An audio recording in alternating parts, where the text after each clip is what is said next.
नमस्कार, the wire में आपका स्वागत है। मैं हूं मीनाक्षी। लोकसभा चुनावों के मद्देनज़र हम एक नए शो के साथ आपके पास आए हैं और इस शो का नाम है बात भारत की। बात भारत की में बात होती है उन बातों की जिन पर बात करना ज़रूरी है, बार बार बात करना ज़रूरी है। आज मेरे साथ कार्यक्रम में मौजूद हैं द वायर के एडिटर सीमा चिश्ती जी और सुप्रीम कोर्ट के वरिष्ठ अधिवक्ता सारिम नावेद। आप दोनों का स्वागत है। हमारे साथ जुड़ने के लिए बहुत बहुत शुक्रिया। हम जैसे कि पिछले हफ्ते भी बात कर चुके हैं कि प्रधानमंत्री मोदी अपने भाषणों में ऐसे ऐसे दावे कर रहे हैं जिनका आधार ढूंढते हुए पत्रकार सिर्फ फैक्ट चेक करने के लिए ही बाकी रह गए हैं। ऐसा एक दावा उन्होंने अप्रैल में की हुई एक रैली में किया था, जहां उन्होंने कहा था कि कांग्रेस आएगी तो SC ST और OBCs का जो भी रिजर्वेशन होगा, जो भी कोटा होगा, वो मुस्लिमों को दे देगी। उसके बाद लगातार मुस्लिमों को कोटा देने को लेकर बहुत सारे दावे किए गए, जिनका जब हम आधार ढूंढने जाते हैं तब हमें बहुत कुछ नहीं मिलता है। सारे मेरा सवाल पहला आपसे ही है, ये जिस तरीके का नैरेटिव बनाया जा रहा है, हिंदुस्तान में मुस्लिमों को कैसे कोटा मिलता है, क्या है उसके आधार, क्या आप हमारे दर्शकों को बताएंगे? जी, तो देखिए, जो ओरिजिनल कोटा था SC ST का, उसमें मुस्लिम कोटा नहीं मिलता है। जब मंडल कमीशन आई और अदर बैकवर्ड क्लासेस को कोटा दिया गया। अदर बैकवर्ड क्लासेस क्या हैं? उनको हम पॉपुलरली कास्ट कहते हैं, लेकिन एक स्टडी की गई कि ये कास्ट हैं, ये ग्रुप्स हैं जो कि बैकवर्ड हैं। अब देखिए, हिंदुस्तानी इस्लाम में भी कास्ट्स हैं, सब कम्युनिटीज़ हैं। रिसर्च की गई, फिगर्स देखे गए, आंकड़े देखे गए, पता चला कि काफ़ी कास्ट जो हैं वो बैकवर्ड हैं। तो ये 1990s से चला आ रहा है। इनफैक्ट आपने देखा होगा, मोदी जी का एक वीडियो चलता है, बताते हैं कि गुजरात में कितने मुस्लिम OBC कम्युनिटीज़ को है अवेलेबल रिजर्वेशन। तो ये ना तो नया मुद्दा है और ना ही कोई ऐसा मुद्दा है जो कि कोई नई चीज़ इसमें अब आ रही है। OBC मतलब जो प्रमाणित है कि वो एजुकेशन, एम्प्लॉयमेंट या फिर जनरल माशी हालात में बाकी जनरल कैटेगरी से पीछे है। तो उसमें आप आइडेंटिफाई करते हैं कि ये सब कास्ट हैं, कम्युनिटीज़ हैं और उनको रिजर्वेशन देते हैं। ये तीसरा पुरानी बात है, it's all based on scientific data. जी, यानी कि सोशियो इकोनॉमिक कंडीशंस जो है उसके आधार पे जो कोई भी कास्ट ग्रुप जो होता है वो पिछड़ा माना जाता है, उसको दिया जाता है। मैं सीमा आपसे बात करूंगी। हम अगर जब बात करते हैं इस तरीके के दावों की जो कि पार्टी की तरफ से किए जा रहे हैं, देश के सबसे बड़े नेता की तरफ से किए जा रहे हैं, क्या हम इस पे देखें कि इसमें वो खुद जो फैक्ट्स हैं उनको छुपाकर एक नई तरीके का नैरेटिव तैयार करना चाह रहे हैं? हाँ, बिल्कुल बज़ाहिर है, आपने ठीक कहा। और मैं इसमें एक बात जोड़ना चाहूँगी, जो सारिम ने कहा कि उत्तर भारत में भले ही ये 30-40 साल का तजुर्बा है कि उसमें रिलीजन नहीं देखा जाता है, वो पिछड़ेपन के आधार पर आरक्षण मिलता है। लेकिन दक्षिण भारत में, जैसे इंडिपेंडेंस के पहले, आज़ादी के पहले से जो राजा महाराजा थे इस तरह के, और भले वो महाराष्ट्र में हो, वो साहू महाराज हों या फिर कर्नाटका में हो, वहाँ पे रिजर्वेशन मिलता था पिछड़ी जातियों को, जिनमें मुस्लिम पिछड़ी जातियों के लोग भी शामिल थे। और जहाँ तक कि आपके इस सवाल का जवाब है, तो पूरी कोशिश कर रहे हैं, मुझे लगता है मोदी जी, क्योंकि एक बड़ा अजीबोगरीब बयान उन्होंने अडानी अंबानी पे भी दिया और फिर कॉन्स्टिट्यूशन पर भी वो अजीब अजीब बातें कर रहे थे। मेरा तो ये आकलन उसका ये है कि उनको शायद, वो कई बार सर्वे बहुत कराती है भारतीय जनता पार्टी, उनको शायद इसका अंदेशा हो गया है कि ये मुद्दे हैं, आम जनता में मुद्दे हैं, तो अपनी तरफ से हम अपनी बात, अपना ही मिसइन्फॉर्मेशन जितना फैला सकें, उसका पूरी तरह से ये प्रयास है। तो क्योंकि ये बात कुछ तरह से घर कर गई है जनमानस में और उत्तर भारत में, और जो गढ़ माने जाते हैं भारतीय जनता पार्टी के वहाँ पर भी, कि संविधान पे अगर कुछ हुआ तो हमारा आरक्षण ख़त्म हो जाएगा। लिहाजा उसको, उस पूरे आर्ग्यूमेंट को उठा के पलटने की कोशिश है। और वही मुझे लगता है कि अडानी अंबानी में भी उन्होंने गेंद फेंकने की कोशिश की उसी तरह की, लेकिन वो एक फुलटॉसी बन गई इनके लिए, क्योंकि जिस तरह से विपक्ष ने खुलकर उसके बाद जो कहा कि उसके बाद से तो मोदी जी खामोश हैं, उन्होंने दोबारा अडानी अंबानी का नाम नहीं लिया। जी, मैं विपक्ष की बात से दूसरी बात जोड़ना चाहूँगी। जब मोदी जी ने बयान दिया था जिस चुनावी रैली में, उसी शाम में जो पिछड़ा वर्ग आयोग है उसके जो प्रेसिडेंट हैं, जो भाजपा के नेता भी हैं, हंसराज अहीर, उन्होंने कर्नाटक की सरकार को, उनके चीफ सेक्रेटरी को उन्होंने खत भेजा था, जो कि सवाल उठाया गया था 4% कोटा जो वहाँ पर OBC मैट्रिक्स के अंदर मिलता है मुस्लिमों को। ये जो कोटा है, इसके बारे में आप बताइए, क्योंकि ये जब सिद्धारमैया साहब ने जवाब दिया वहाँ से, तो उनका कहना था कि ये वही है जो पिछली भाजपा सरकार के समय पे था। आप हमारे दर्शकों को इसको बताइए कि किस तरीके का ये पहली बात तो अहीर साहब का ये सब कहना एक बहुत, मतलब ऐसा लगा कि एक और संस्थान जो है वो अब विक्टिम हो गया है। भारत की डेमोक्रेसी में हम कई बातें करते हैं कि कई जो संस्थाएं हैं जिसके आधार पे डेमोक्रेसी और लोकतंत्र खड़ा हुआ है, जो एक नींव है लोकतंत्र की, उसमें अब NCBC भी अब शामिल हो गया, क्योंकि जिस तरह से बिल्कुल त्वरित आए ये और इन्होंने एक ऐसा बयान दिया जो कि बिल्कुल सियासत से वो जुड़ा हुआ था, मोदी जी के फ़ौरन कहने के बाद वो हुआ। ये जो पूरा कोटा है, ये पूरा एक अलग-अलग कमीशंस जिस तरह से बैठे हैं, तो दक्षिण भारत में हवनूर कमीशन और तमाम चीज़ें जो देवराज अरस तब जब मुख्यमंत्री थे कर्नाटक के, तो उन्होंने ये सब पूरी लिस्ट बनाई, उसमें सूचियाँ हैं 2A, 2B, 3C, तो उसमें कई इस तरह के सेक्शंस हैं और जिन मयार पे यानी सोशली, सामाजिक रूप से, आर्थिक रूप से और शैक्षणिक आधार पर उन समाजों में, उन गुटों में जो कि वैसी पिछड़ी हैं, जो एक बिल्कुल सोशल स्टिग्मा जिसे हम अंग्रेजी में कहते हैं, जो एक ऐसी चीज़ है जो पैसा उसको पूरी तरह से उसको धो नहीं पाता है, उसको कॉम्पेंसेट नहीं कर पाता है, उन कम्युनिटी ग्रुप्स में उनको आरक्षण देने की, तो ये तो 70 के दशक से ये बुक्स पे था, लेकिन इसको आकर बाद में देवेगौड़ा ने खुद इस बात को कहा कि हमने उसको फिर क्रियान्वयन किया, उसका हमने उसको ऑपरेशनलाइज किया। तो ये तो बहुत ही अजीब चीज़ में फंस गए ये पूरे एनसीडीसी। जोड़ना चाहूँगी कि जेडीएस के साथ में भाजपा के अलायंस रहे हैं, भाजपा लगातार उनके साथ में है और जब हमने मुख्यमंत्री पद तक में थे एच डी कुमारस्वामी, तब बीजेपी ने समर्थन किया था उसका, तो बिल्कुल अलायंस में रहे हैं और अब वो खुल के बोल रहे हैं। और इनफैक्ट मोदी जी जो भी कहें, उनके अभी जो अलाय हैं चंद्रबाबू नायडू, वो खुल के बोल रहे हैं इस पर कि ये ऐसा होगा आरक्षण। और ख़ुद इन्होंने कर्पूरी ठाकुर को जो भारत रत्न दिया है, तो कर्पूरी ठाकुर फॉर्मूले की जो फॉर्मुलेशन है वो तो सिर्फ पिछड़ेपन को देखती है। तो जो मोदी जी बात कह रहे हैं कि पिछड़ेपन में, आरक्षण में हमें धर्म के आधार पे नहीं होगा, बिल्कुल सही। धर्म के आधार पे तो वो कह रहे हैं कि वो निकालेंगे लोगों को, कैंडिडेट को हटाएंगे वहां से। धर्म के आधार पे तो आरक्षण नहीं दिया जा रहा है, वो तो पिछड़ेपन पे दिया जा रहा है। सारे मैं आपसे अगर बात करूं तो अगर जो अदालतों का स्टैंड रहा है पिछले, जब भी हम बात करते हैं कोटा की, तो लगातार हम सुप्रीम कोर्ट के पुराने फैसलों की बात करते हैं। अदालतों का क्या रवैया रहा है जितनी बार ऐसे इस तरीके के मामलों में चुनौती दी गई? खासतौर पर अगर हम पिछले साल जो कर्नाटक विधानसभा चुनाव से पहले 4% जो कोटा था ओबीसी मैट्रिक्स के अंदर, उसमें इन्होंने लिंगायत और वोकलिगा समुदाय को जोड़ा था। उसके बाद जब उसे सुप्रीम कोर्ट में चुनौती दी गई, उस टाइम पर जो अदालत का जो भी रवैया रहा था वो क्या है? कि अदालत का रवैया रहता है कि आप हमें दिखाइए डेटा कि देयर इज बैकवर्डनेस, हम अपहोल्ड करेंगे। अदालत का काम नहीं है, अदालत के पास तो तकनीकी वो कैपेबिलिटी नहीं है कि पता करने की कि कौन पीछे है। कहेगा हमें डेटा दिखाइए। डेटा कैसे आता है? सेंसस से आता है, डेटा आता है आपके जो सर्वेज होते हैं उनसे आता है, डेटा आता है आपके जो स्पेशल रिपोर्ट्स होती हैं। फॉर इंस्टेंस जो मुसलमानों के बारे में सच्चर कमीशन रिपोर्ट जो थी, माइनॉरिटीज़ के बारे में रंगनाथ मिश्रा कमीशन रिपोर्ट थी, तो ऐसे बहुत डेटाबेसेस होते हैं। तो सुप्रीम कोर्ट का, जुडिशरी का रवैया ये रहा है कि आप हमें डेटा दिखाइए तो हम जस्टिफाई करेंगे रिजर्वेशन, चाहे आप मराठा रिजर्वेशन हो महाराष्ट्र में, चाहे सब रिजर्वेशन हो। जैसे सीमा ने बिल्कुल ठीक कहा है कि साउथ में तो सब रिजर्वेशन बहुत सालों से चल रहा है, वो अपहोल्ड भी हुआ है। इनफैक्ट अभी सुप्रीम कोर्ट के सामने एक मैटर पेंडिंग है। वो याद होगा 2012 में एक सब कोटा नेशनली अनाउंस किया था कांग्रेस ने, जो कि चैलेंज हुआ था पहले एक हाई कोर्ट में, तब जो United Andhra Pradesh high court था उसने उसको स्ट्राइक डाउन किया था। के खिलाफ अपील जो अभी पेंडिंग है वो कॉन्स्टिट्यूशन बेंच। जो EWS कोटा पे जो अभी पिछले साल जजमेंट जो आया है, शायद ज़्यादा अभी अरसा नहीं हुआ अभी उसमें, तो उसमें क्या कहा है सुप्रीम कोर्ट ने? सुप्रीम कोर्ट ने कहा है कि देखिए अगेन कि बैकवर्डनेस इज़ द टेस्ट।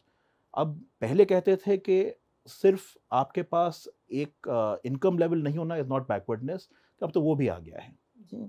तो जब दायरा बढ़ाया जा रहा है रिजर्वेशन का, एक समझ बढ़ाई जा रही है कि हमें रिजर्वेशन क्यों देना है, कि जिसके पास वो चांसेस नहीं हैं, वो उसके पास मौके नहीं हैं, उसको हम एक लेवल प्लेइंग फील्ड दें। तो उसी के तहत ही सारी बातें हो रही हैं। तो ये मुद्दे पे बात करें, कहें कि भाई ये कम्युनिटी बैकवर्ड नहीं है, कह दें कि मुसलमानों का शेयर इन इनकम इज, ऐसा डेटा प्रोड्यूस किया जाए, ऐसा डेटा बताता हो जो इस दावे का समर्थन करता हो। सिविल सर्विस में दिखाएं, जुडिशरी में दिखाएं, बिजनेस में दिखाएं, बहुत आसान बात है। क्या इसी से जुड़ा हुआ एक और पहलू है कि क्या जब हम कहते हैं कि मुस्लिमों को रिजर्वेशन दिया जा रहा है और पिछड़ेपन की, तो क्या कहीं ना कहीं ये स्वीकार हम कर रहे हैं कि मुस्लिम अभी भी आज़ादी के 75-70 साल बाद भी वो ऐसी स्थिति में है जहां उनके लिए हम आरक्षण की बात कर रहे हैं, उसके लिए लड़ रहे हैं। ख़ासतौर पर सरकार में रहने के 10 साल बाद में अगर नरेंद्र मोदी ये कहते हैं कि मुस्लिमों को हम रिलीजन के आधार पर देंगे, हम उस बात को अगर हटा भी दें तो आरक्षण देने की ज़रूरत पड़ रही है, यानी कि कहीं ना कहीं वो वर्ग इस जगह पर ऐसी स्थिति में है कि उसको रिजर्वेशन की ज़रूरत है। तो क्या ये स्वीकार है उनकी तरफ से कि हाँ वो स्वीकार कर रहे हैं? कि वो इन बारीकियों में तो जा ही नहीं रहे हैं। ये जिस तरह से उन्होंने आके बिल्कुल चुनाव के प्रचार की पूरी गर्मी में उन्होंने एक गोला फेंका है, ये इसी बेसिस पे कि क्योंकि ये बात चल गई है कि बीजेपी संविधान बदलना चाह रही है, लिहाजा 400 सीट हमें दीजिए, तो उसको डिफ्यूज करने के लिए मुझे लगता है कि ये तो वाक एक तरह से उन्होंने एक बहुत क्लेवर शब्दों का इस्तेमाल करके ऐसा कि वहां पे एक मुस्लिम फैक्टर हम ले आए। क्योंकि मुझे लग रहा है कि भारतीय जनता पार्टी का पूरा प्रयास ये है कि 10 साल के रिकॉर्ड पे कोई बात ना हो। और एक बहुत प्रभावी बात कही थी कांग्रेस के अध्यक्ष खड़गे जी ने कल विजयवाड़ा की रैली में। उन्होंने कहा कि हमसे हिसाब मांगा जाता है कि 70 साल में कुछ नहीं किया, 75 साल में कुछ नहीं किया, हमने तो हिसाब दिया, हम बोलते हैं कि हमने शिक्षा की है, जो भी कुछ किया हमने या नहीं किया। तो 10 साल का हिसाब मोदी जी क्यों नहीं दे रहे हैं? तो मुझे लगता है महंगाई, प्राइस राइज, जो अनएम्प्लॉयमेंट, जो बेरोजगारी का दर है, जो एमएसएमईज का, जो छोटे लोग हैं जो बिजनेस करना चाह रहे हैं, जो पकौड़ा बनाना चाह रहे हैं, उनके हालत, उनके हाल क्या हैं, उनके प्रॉस्पेक्ट्स क्या हैं। और भारत जो इस वक्त जिस स्टेज पे है जहां पर उसकी पॉपुलेशन में सबसे ज़्यादा उसको फ़ायदा है, वो उसकी इकोनॉमी और बेहतर हो सकती है अगर यंग लोगों को, युवाओं को शिक्षा दी जाए, उनको ठीक ठाक भरपेट खाना मिले और उनको आप एक तरह से यूज़ करें कि एक भविष्य को तैयार करने में। वो तो आप गंवा रहे हैं डेमोग्राफिक डिविडेंड पूरा। तो इन तमाम सवालों से बचने के लिए ये मुसलमान फैक्टर पूरा रिजर्वेशन में डाल दिया गया है। अगर मैं सारिम की बात जोड़ूं कि हमें बहुत सारा डेटा चाहिए होता है जिसमें कास्ट सेंसस या फिर इस तरीके की चीज़ें, उस तरीके की कोई भी कवायद नहीं हुई है। हम 2021 से हम 24 में आ चुके हैं, पर अभी भी हम बात नहीं कर रहे हैं। और जब विपक्षी पार्टियां कास्ट सेंसस की बात करती हैं कि हम पिछड़े समुदायों और इन सब के बारे में जानकारी चाहते हैं, तब भी सरकार की तरफ से हमें कुछ सुनाई नहीं पड़ता कि हम ऐसी कोई कवायद करना चाहते हैं। तो हम, जैसा आप कह रही हैं, हो सकता है कि उन्होंने सिर्फ जुमलेबाजी में ये चीज़ कह दी हो बात की बात में। पर अगर हम बात करें कि अगर विपक्षी दल जो हैं वो इस चीज़ को उठाना चाहते हैं, तो क्या तरीका हो सकता है कि वो इस चीज़ की काट कैसे दे सकते हैं जो ये नैरेटिव है? कि विपक्षी दल को तो फैक्चुअल होना है इसके बारे में कि ना हम ऐसी कोई चीज़ प्रॉमिस कर रहे हैं जो कि असंवैधानिक है, ना हम किसी का हक छीन रहे हैं। विपक्ष का जहाँ तक मुझे समझ है मैनिफेस्टो की, स्पेशली कांग्रेस की, उनका वादा ये है हम कराएंगे कास्ट सर्वे और जो उसकी फाइंडिंग्स होंगी उसके बाद नीतियां बनेंगी। नीतियां ऐसी तो बननी चाहिए, पहले पता कीजिए कि असल में पोजीशन क्या है, पता कीजिए, उसके बाद बैठाइए लोगों को जो कि उसमें एक्सपर्ट्स हैं, सेक्टर एक्सपर्ट्स होंगे, कुछ पॉलिटिकल लोग भी होंगे, कुछ लोग कम्युनिटीज़ के भी होंगे। फिर वो डिसाइड करेंगे कि क्या बेहतर अप्रोच है। किसी के लिए शायद रिजर्वेशन ना हो, किसी के लिए शायद कोई इंसेंटिव्स हो, किसी के लिए रिजर्वेशन इन एजुकेशन होगा, किसी के लिए इन सर्विसेज होगा। जैसे सीमा ने बिल्कुल ठीक कहा कि देखिए जब मुद्दा बन गया है लैक ऑफ जॉब्स, तो ये एक मैसेज दिया जा रहा है कि यार तुम्हें बहुत कम नौकरियां मिल रही हैं, और जिसकी जिम्मेदारी सरकार बहुत है, उन्होंने नौकरियां कम कर दी हैं इन्होंने। हाँ, इतनी कम नौकरियां हैं, उसमें से भी इनको मिल जाएगा, तुम्हारे लिए क्या बचेगा? ये तो असल में बात ये हो रही है। कहीं ना कहीं मुस्लिम वर्सेस एससी वर्सेस ओबीसी करने की कोशिश कर रहे हैं। लेकिन कहीं जिस पे भी ज़्यादा बातचीत और बहस भारत में होनी चाहिए, डेटा का अभाव। जहाँ ये सरकार बहुत ही निपुण है सर्वेलेंस करने में, आधार के थ्रू सिटीजन्स का सारा डेटा रख लेने में, तो उसको सब जानकारी है। लेकिन जो सेंसस, जो एक सार्वजनिक पब्लिक डॉक्यूमेंट है, जिसकी एक मान्यता है, जिसका एक स्टेटस है, जिसमें आप ओवर टाइम समय पे आप कंपेयर कर सकते हैं। शर्म की बात है कि 150 साल में पहली बार, मतलब युद्ध आए, बीमारियां आई, क्या नहीं हुआ, लेकिन सेंसस हमेशा हुआ, क्योंकि उसका एक बेनिफिट है। जो स्वास्थ्य की बात हो, शिक्षा की बात हो, जो आप कह रही हैं, जो तमाम सवाल हैं पिछड़ेपन के वगैरह के, वो ये सरकार तो करा नहीं पाई, वो करना चाहती भी नहीं है ना। वो तो कास्ट सेंसस तो दूर की बात। और 2 कमेटियां कितनी अपॉइंट हुई, एक रोहिणी कमीशन अपॉइंट किया इन लोगों ने, उसने 16 एक्सटेंशन लिए, तब किसी तरह से अब रिपोर्ट उनकी एक्सेप्ट की गई है या जो भी पेश कर दी गई है, वो उस पर भी कोई आगे बात नहीं हुई। यूपी की सरकार में भी 2018 में एक सब कोटा पर चर्चा के लिए बड़ी कमीशन तो सेटअप हो गया लोगों को खुश करने के लिए। जो पूरी इनकी राजनीतिक स्ट्रैटेजी, जो आप कह लीजिए, जो सोशल इंजीनियरिंग वगैरह, जो भी आप कह लीजिए, कि जो गैर डोमिनेंट जातियां हैं उनको कंट्रोल करने के लिए उनकी अस्मिता जगाई आपने, उनका एम्बिशन जगाया और उसको फिर समेटने की कोशिश कर ली। क्योंकि उनसे तो कहा गया है कि आप बस थोड़ा सा आप उछल लीजिए, पूरी तरह से तो हम एनहाइलेशन ऑफ कास्ट की तो बात नहीं कर रहे हैं, हम कास्ट को ख़त्म करने की बात नहीं कर रहे हैं, ज़रा सा आपको हम अकोमोडेट कर लेंगे। तो उस पूरे इस प्रयास में मुझे लगता है कि वो जो एक पूरा प्रयास था वो अब एक लास्ट स्टेजेस में आ रहा है, जहाँ पे लोग अब परेशान हो रहे हैं और वो चाह रहे हैं कि उसका जो एक अगला स्टेज है कि आप वाकई हमें जगह दें, हमें स्थान दें, हमें इज्जत दें। हमें सिर्फ अब अकोमोडेशन और समरसता नहीं चाहिए, हमें सामाजिक न्याय चाहिए। तो मुझे लगता है ये, और शायद हम बाद में 1-2 साल बाद इस इलेक्शन को देखेंगे, इसका भले ही जो रिजल्ट हो, कि ये सब जो ताकतें हैं, ये जो सोशल फोर्सेस प्ले आउट कर रही हैं, ये एक बहुत दिलचस्प मोड़ पे ले आई हैं भारत को। और मुझे लगता है विपक्ष शायद क्योंकि उसके पास पावर नहीं है, उसके ज़्यादा कान ज़मीन से लगे हुए हैं, वो बार बार वो बात राहुल गांधी कह रहे हैं कि हम कास्ट सेंसस से पीछे नहीं हट रहे हैं, एक्सरे ज़रूर होगा। जी, मेरा एक सवाल पीछे रह गया कि मुस्लिम वर्सेस द रेस्ट, ये कहाँ तक लगता है प्रभावी हो पाएगा? और ख़ास तौर पर जब हम बात करते हैं दलित समुदायों की या बैकवर्ड कास्ट की, क्या ये जो साजिश कह सकते हैं अगर हम इसे, तो क्या ये प्ले आउट करेगा, ये एजेंडा जो है भाजपा का, मुस्लिमों को डिमोनाइज करने का, या उनके या ये कहने का कि एससी ओबीसी का कोटा उठाकर दिया जा रहा है? थोड़े लेवल पे तो इसका असर ज़रूर पड़ेगा, क्योंकि बहुत प्रभावी ये कैंपेनर हैं, बहुत इनके, भाई भारत के प्रधानमंत्री हैं, वो इतनी ऊंचे ओहदे से आप इतनी बड़ी बात कह रहे हैं, और एक तरह से 10 साल में तो इतना जहर भी घोला गया है समाज में कि उसका एक, शायद उसके लिए थोड़ी ज़मीन तैयार है, इसको थोड़ा बहुत ये जड़ पकड़ लेगी बात। लेकिन मुझे नहीं लगता कि एक बहुत बड़े स्केल पे, प्रभावी स्केल पे, एक ऐसे वातावरण में जहाँ वैसे ही इकोनॉमी से, अपने हालात से लोग त्रस्त हैं और परेशान हैं, लास्ट मिनट पे ये फेंकना इस तरह से, मुझे नहीं लगता कि पूरी तरह से इस तरह से प्ले आउट कर जाएगा, लेकिन 4 जून को पता ही चल जाएगा। जी, आखिरी सवाल इस मुद्दे पर मैं सारे आपसे करूंगी। जब ये कहते हैं कि नहीं कांग्रेस की सरकार फला राज्य में वो कर देगी, तेलंगाना में नॉन बीजेपी गवर्नमेंट ये कर देगी, आंध्र प्रदेश में ये कर देगी, तो क्या राज्य सरकारों के पास इस तरीके की कोटास देने की क्या क्या शक्तियां होती हैं, क्या उनकी पावर्स में आता है, और क्या क्या संवैधानिक रूप से अप्रूव्ड है? जैसे स्टेट लिस्ट होती है कम्युनिटीज़ की, वो भी डेटा के हिसाब से होती है।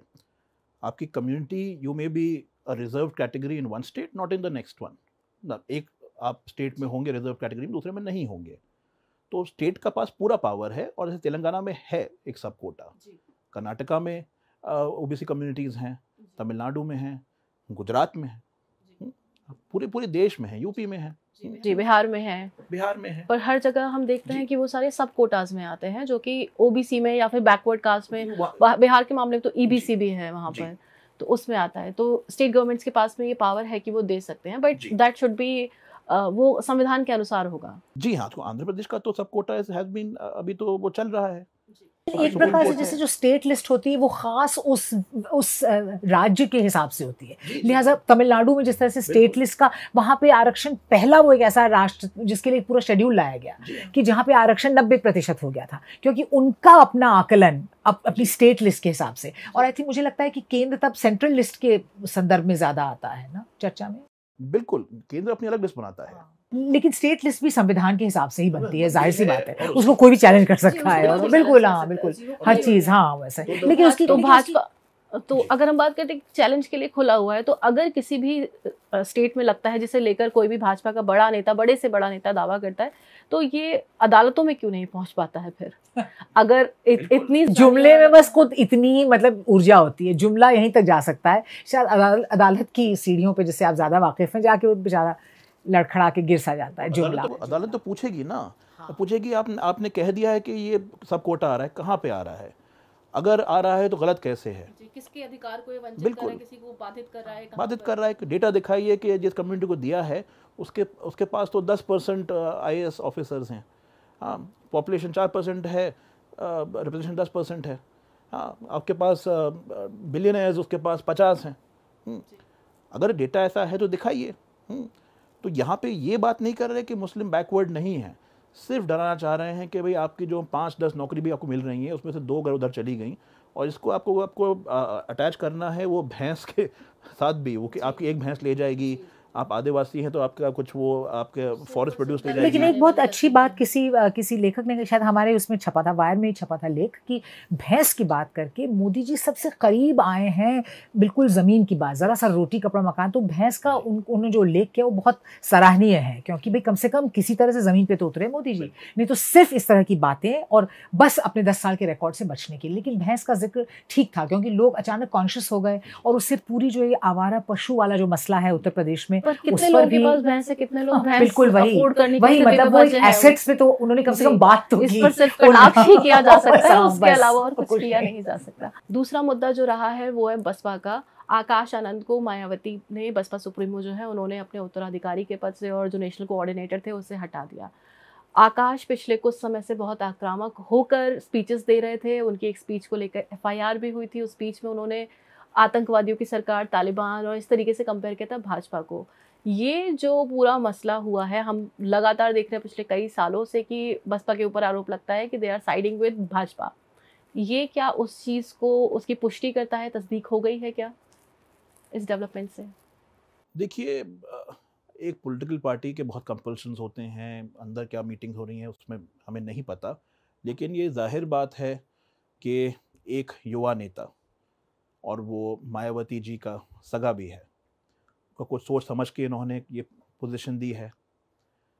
वो एक प्राउड अम्बेडकराइट पार्टी है।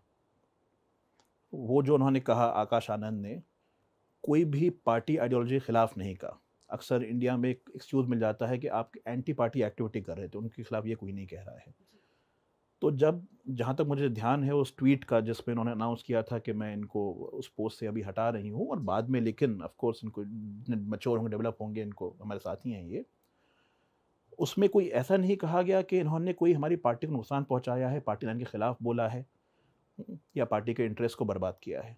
पर यहाँ सवाल ये भी है कि एक दलित नेता, आप देखिए जो दलित राजनीति का सिनेरियो बचा है उत्तर भारतीय राज्यों में, जब हम उस पर जाते हैं तो बसपा का जो कद था वो कद बहुत बहुत नीचे आ चुका है उनका। हम वोट शेयर और नंबर ऑफ सीट्स की बात ना भी करें तो हम कहा करते थे कि बसपा मीडिया से नहीं चलती है, बसपा ज़मीन पर काम करती है, पर अब वो कनेक्ट भी हमें मिसिंग होता दिखता है। वो रिफ्लेक्ट हो रहा है बाकी जगहों पर, वो सीटें और वोट शेयर में भी रिफ्लेक्ट हो रहा है, पर फिर भी उसका कद इतना नहीं घटा था।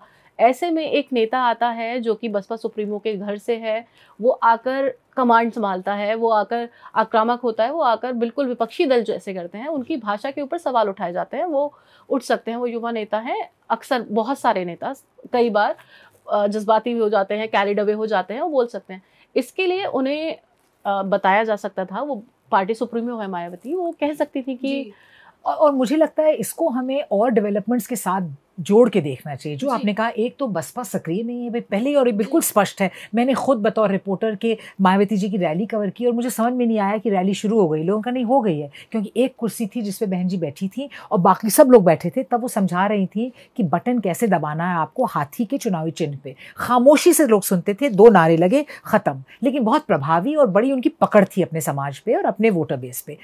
उनका कोई भी इस तरह का ग्राउंड वर्क मैंने तो नहीं सुना कि उन्होंने कोई बड़ी रैली एड्रेस की हो, कुछ उन्होंने किया हो। नंबर 2, जिस तरह से टिकट जो उन्होंने दिए थे, जहां पर लग रहा था कि बसपा को फायदा हो रहा है, वहां पे उन्होंने, जैसे जौनपुर की सीट है, 2 और सीटें हैं, अचानक उन्होंने टिकट बदल दिए। और जो उन्होंने टिकट बदले हैं उसका जो पूरा रूप है उससे क्लियर है कि किस पार्टी को फायदा हो रहा है, वो भारतीय जनता पार्टी को हो रहा है। तो हाँ, बिल्कुल इनकी कैंपेन के स्टाइल में और एफर्ट में पूरी ठंडक, आकाश को हटाना और ये टिकट का बदलना, अगर हम इन तीनों चीज़ों को मिला के देखें तो एक तस्वीर तो सामने आ ही रही है कि मतलब एक तरह से बिल्कुल इनकी नज़दीकी है, या जो भी इनके जो राजनीतिक कदम हैं वो हेल्प कर रहे हैं बीजेपी को। भले ही हम कहें कि अलायंस नहीं है, कुछ नहीं है, अंडर करंट भी नहीं है कोई अलायंस, लेकिन वो हेल्प कर रहा है, वो हेल्प कर चुके हैं, उन्होंने सपोर्ट किया था। उसके बाद जिस तरीके से आपने सीट बदलने का किया, जब हम बात करते हैं, और अब जब हम बात करते हैं कि मायावती का जो अभियान है, वो मुझे पर्सनली जो मेरा नजरिया है वो समाजवादी पार्टी के खिलाफ और विपक्षी दलों के खिलाफ ज्यादा लग रहा है, रादर देन द सत्ता में जो पार्टी है। ये जो ऐसे में जब हम देखते हैं कि बसपा सुप्रीमो ये कहती है कि नहीं, वो लगातार इस चीज़ का विरोध करती आती है, जब भी हम कहते हैं कि भाजपा के साथ नहीं जा रही हैं, और ये आरोप है, लोग उन पर इस तरीके के बी टीम होने का आरोप लगाते हैं। आकाश ने जब कैंपेनिंग शुरू की थी तब उन्होंने भी यही कहा था कि हम पर बी टीम होने का आरोप वही लोग लगा रहे हैं जो फ़ायदा उठाना चाहते हैं। आज की जो तस्वीर है उसमें क्या ये बी टीम वाली बात कितनी, हमें लगता है, किस प्रतिशत तक सही हो सकती है? मुझे तो लग रहा है मायावती जी खुद स्क्रिप्ट लिख रही हैं इसके बी टीम की, क्योंकि ये सब जो हरकतें हैं, उनका ना आना खुल के, उनका ज़्यादा विपक्ष के ख़िलाफ़ बोलना, कई बड़े प्रभावी इलाकों में मुस्लिम कैंडिडेट देना और कैंडिडेट को बदल देना, जो कैंडिडेट उनका अच्छा कर रहा है, मतलब इसमें बसपा का नुकसान है। चलिए, मुस्लिम कैंडिडेट, हर आदमी को अधिकार है वो किसी भी को कैंडिडेट दे, अपना नुकसान करके प्लस अपने ही नेफ्यू को हटा देना, तो इससे तो आसार कोई मतलब कोई बहुत अच्छे लगते नहीं। और मायावती जी के लिए पर्सनली और बसपा के लिए भी ये बहुत बहुत डेंजरस एक तरह से मोमेंट है उनका। बात करें हाँ, क्योंकि बहुजन समाज जो था वो कंसोलिडेट होकर बसपा को वोट कर रहा था। बिल्कुल, अगर हम देखें, अगर ये 12% तक उनका आ गया है वोट शेयर, एक उनका एमएलए है, शायद ऐसे दिन तो नहीं आए हैं इस 2000 के बाद, तो बसपा की हालत ऐसी नहीं थी, उनके तो सेट। अब उनका ना होना क्या विपक्ष को कोई फायदा पहुंचा सकता है, या बहुजन जो लोग हैं या बहुजन जो पूरा वोट बैंक है, अगर हम देखें तो क्या जो विपक्षी दल है इंडिया अलायंस है, क्या ये उस चीज को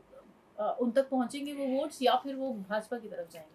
देखिए, कोशिश तो देखी है, यूपी में जो दल सक्रिय हैं, वो सपा हो या कांग्रेस हो, वो पूरी कोशिश कर रहे हैं कि वो बात अपनी, जो पीडीए कहते हैं अखिलेश, वो पूरी कोशिश तो कर रहे हैं कि एक बहुजन समाज के लिए जो शब्दावली है वो बदली है। और भले ही इन्होंने अखिलेश से ज़्यादातर टिकट अपने घर वालों को दिए हैं, लेकिन जो संख्या है गैर यादव टिकटों की वो बहुत बढ़ी है, तो वो अपना दायरा बढ़ाने की कोशिश तो कर रहे हैं। तो अगर ये एक मोटे रूप से अगर देखें हम कि अगर ये ट्रेंड एक है कि एक बहुजन वोट पर काबिज जो थी मायावती जी और उनकी पार्टी, अगर वो टूट रहा है वो, तो ऑफकोर्स इससे थोड़ा फ़ायदा भाजपा को भी हो सकता है। जो यंग दलित है, आपका जो युवा दलित है, उसकी एक अलग महत्वाकांक्षा हो सकती है, उसकी अलग कंसेप्शन है, वो शायद हिंदुत्व की छतरी के नीचे आना चाह रहा है। लेकिन बहुत हद तक मुझे लगता है बाकी जो दल हैं कोशिश कर रहे हैं इसको अपने साथ खींचने की किसी तरह। और कई इलाकों में कम से कम जहाँ पे पहले समझा नहीं जा सकता था कि सपा को वोट देंगे या कांग्रेस को दोबारा वोट देंगे, उस तरह की बातें लोगों ने कही हैं, वोटरों ने ये सुना है। तो लेकिन फिर भी इसका क्या अंततः क्या निकलता है ये अभी स्पष्ट नहीं है, लेकिन चल तो रहा है ग्राउंड पे उनके वोट शेयर को लेने की पूरी कोशिश। सपा का तो बहुत ही कंसर्टेड रहा है आउटरीच टू दलित्स इस इलेक्शन में। ऐसे मेरठ में भी बाबा साहब की बात करते हैं। जी जी जी। तो देखिए, ये तो एक रास्ताकशी चलती रहेगी। हाँ, एक बड़ी कम्युनिटी है। और लेकिन वो एक निर्णायक मोड़ पे है इस वक्त, मुझे लग रहा है, क्योंकि जो जवाल, जो एक ड्रॉप है मायावती जी की पार्टी में और उनकी पॉलिटिक्स में, वो दिख रही है। आखिरी सब्जेक्ट है मेरा जो आज के इस कार्यक्रम का, वो है चुनाव आयोग और उसकी निष्क्रियता या उसकी सक्रियता, जो चुनिंदा सक्रियता है। हमने देखा खड़गे साहब ने लेटर लिखा, उसके जवाब में जो जवाब आता है उधर से इलेक्शन कमीशन उसे अनडिज़ायरेबल बताता है और कहता है कि इसका उद्देश्य जो है वो भ्रम फैलाना है। वोट काउंट वो नहीं दे रहे हैं, वो बता नहीं रहे कितने मत पड़े हैं, कितने मतदाता हैं। इस समय सीमा मेरा सवाल आपसे है, जो चुनाव आयोग की स्थिति है इस पर आप क्या टिप्पणी करेंगे? इसमें तो जितना कम बोला जाए उतना ठीक है भारत के लोकतंत्र के लिए, हमारे भविष्य के लिए, क्योंकि ये तो बहुत एक सीरियस सिचुएशन है। भारत का जो पूरा इंडेक्स, जो तमाम और लोकतंत्र और डेमोक्रेसी के जो ग्लोबल इंडेक्स, जो एक अरसे से देखते आ रहे हैं भारत के लोकतंत्र को, वहाँ पे आके रुक जाते हैं जब वो कहते हैं कि नहीं, लेकिन यहाँ पे चुनाव होता है और वो फ्री एंड फेयर होता है, वो स्वतंत्र होता है और वो आज़ाद चुनाव होता है, यूनिवर्सल अडल्ट फ्रेंचाइज है।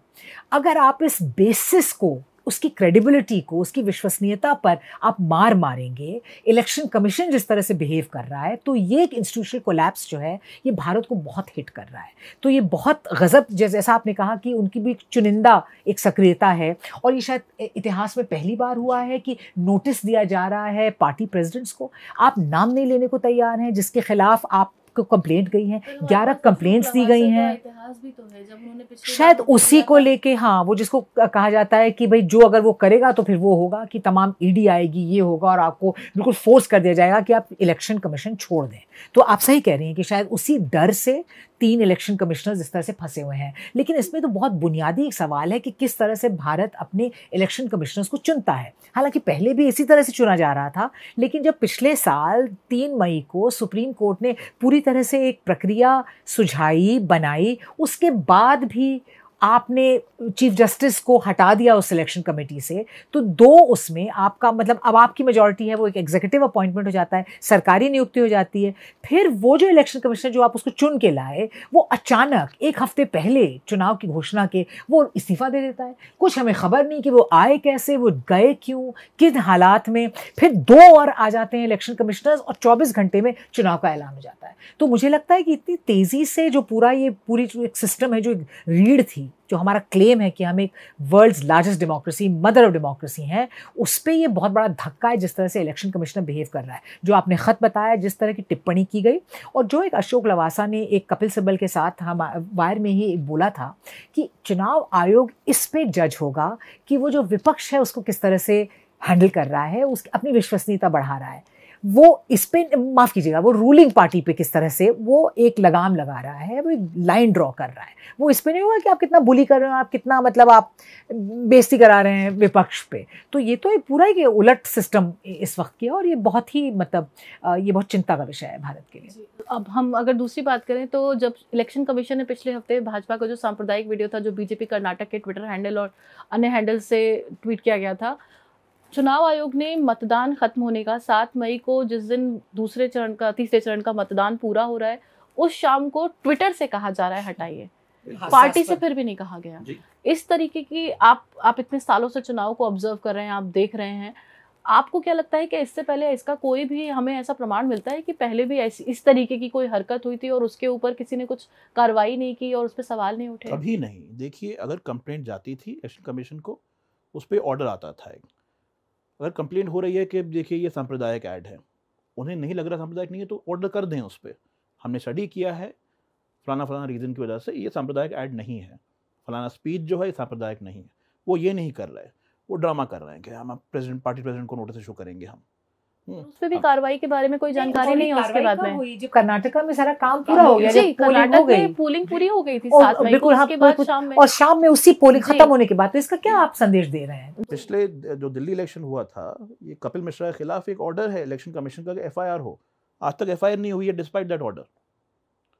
तो हम जिस तरीके की हम बात कर रहे हैं मदर ऑफ डेमोक्रेसी और फ्री एंड फेयर इलेक्शन की, ये दावे भी कहीं ना कहीं इन पर सवाल किया जा सकता है ऐसे में। बिल्कुल, और ये इलेक्शन कमीशन नुकसान कर रहा है और ये रूलिंग पार्टी का नुकसान कर रहा है। इस इलेक्शन का जो परिणाम होता है, भले 400 पार हो जाए सीट, ये सवालिया बड़े निशान लगे हुए हैं। अभी election commission is doing the ruling party no favour by behaving like this. और मुझे तो इसलिए डर लगता है कि जो बिल्कुल संस्थागत एक बेसिक चीज़, जो भाई आए जाए प्रधानमंत्री आते हैं जाते हैं, सरकारें आती हैं उलट दी जाती हैं, भाई भारत संविधान उसके प्रिंसिपल्स तो आगे रहेंगे, उसमें कहाँ ये इलेक्शन कमीशन अपनी भूमिका देख रहा है, कुछ समझ में नहीं आ रहा है। जी, यानी कि अगर हम बात करें कि ये इलेक्शन जो भी इसका परिणाम हो, पर जो सिस्टम था, जो हमारे संविधान के हिसाब से चल रहा था, उन पर सवाल लगातार बना रहेगा। आप दोनों हमारे साथ इस कार्यक्रम में शामिल हुए, आपका शुक्रिया। नमस्कार।